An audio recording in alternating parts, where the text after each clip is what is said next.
You are watching Xirtus. because Greater Israel is the sea to the sea eventually.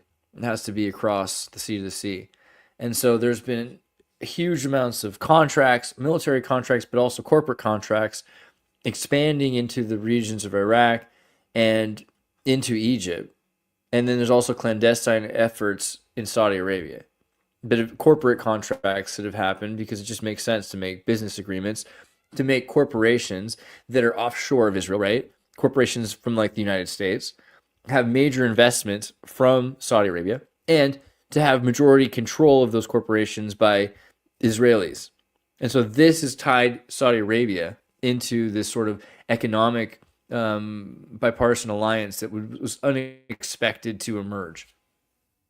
And so, I mean, Iraq, you already know because of Halliburton and every other corporation that's been in Iraq connected to the United States.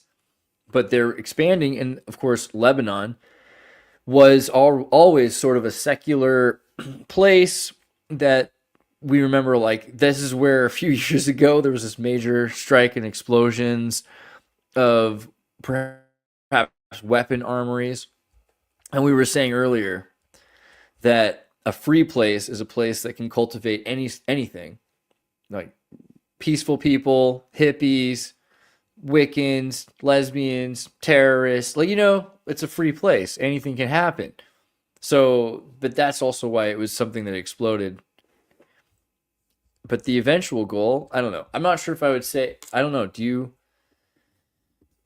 know more? Because I don't actually know if the regime change happened before. Well, from the little bit that I understand, because the first reports, at least officially, they all kind of claimed, oh, there was basically no resistance, nobody was really fighting, they didn't talk anything about casualties.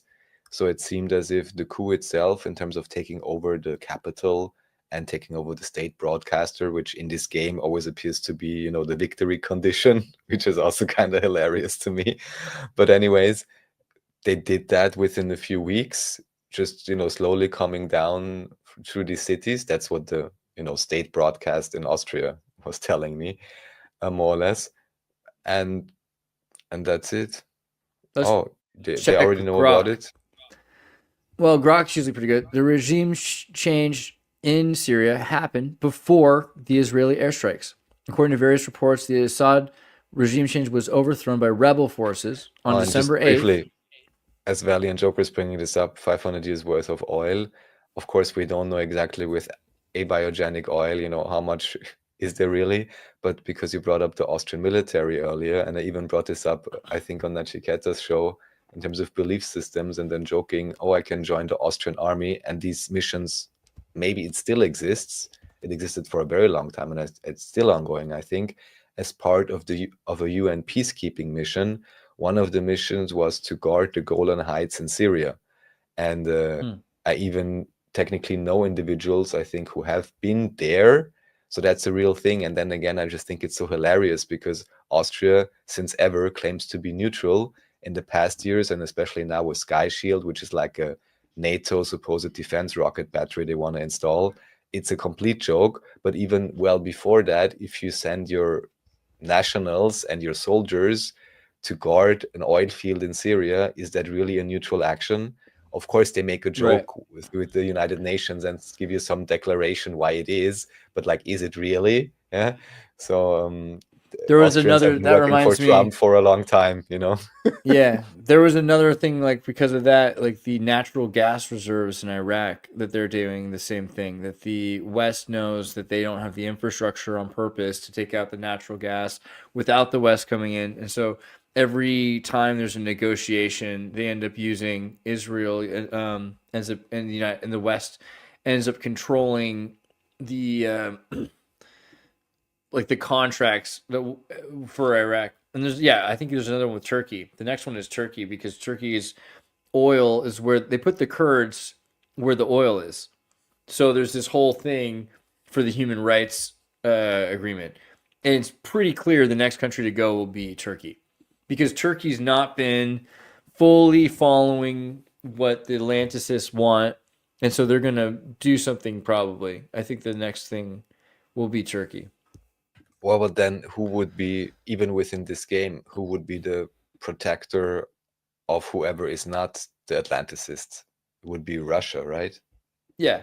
Yeah, it's the BRICS and Central. Yeah, but then again, the question is, what was the deal made? Someone also commented this, that this time, again, the Russian jets or whatever, and I don't think that they are too occupied with Ukraine, to be honest, by now, didn't just fly over and stop the rebellion like last time. That's what happened with ISIS in 2014 or whatever, no? What's different this time? Even geopolitically or narrative-wise. Maybe because it's easier to get rid of if you need a stable government in a region that does what you need it to do during a wartime, you get rid of the democracies that you installed in order to keep chaos in the first place. So creating dictatorships in places where there's democratic chaos, and creating democratic chaos in places where there was order before.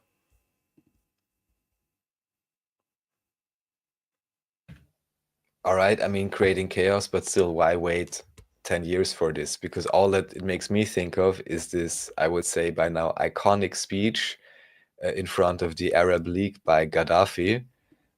That's the moment when I wish I could speak and understand Arabic, because just it sounds so cool.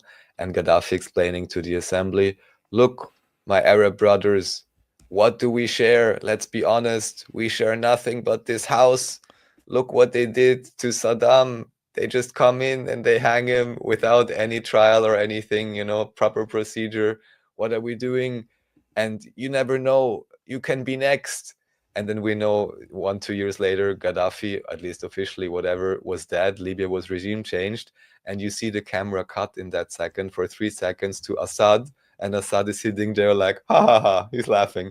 And then in 2014, I was like, oh, maybe he's got some other deals. Maybe he can really stay in power. So I'm really wondering, and I'll research this or look out for that information, what changed that this time he just left and didn't bomb whoever tried to regime change him. I really don't, because also I don't see that he would have had a fallout with Putin or whatever officially. So what's the difference now? I think that's one of my scares about Islam, is that it's used to, especially today's militant variety that we're talking about, is used to unite aggressively a mass amount of people for a state into a similar belief. It's like a magnet. They're all just one direction. And then it doesn't, in 20 years, you can replace that with Westernism, because it just takes one generation. It's so quick to break, but if you do that, it's a really quick way to get a bunch of people to all be the same, who before that were all really different. And that's what it was like in Syria. Syria is filled with different races and nations of people, ethnic groups, whatever, that had different, not just religions, but languages and cultures. And people say that the Kurds have essentially no written, we brought this up a little bit earlier, the Kurds don't have very much written poetry or anything like that. But then that makes you wonder, why not? What happened to it? Or did it really not exist? Are we sure on that?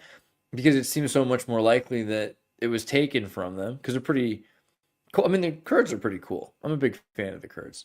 So you look at all of those people, and if you force them to be Muslim, then in a generation when you use harp and you have them all watching the same episodes of South Park and Friends, then you can get them to all react the same way quicker than if they were just still different.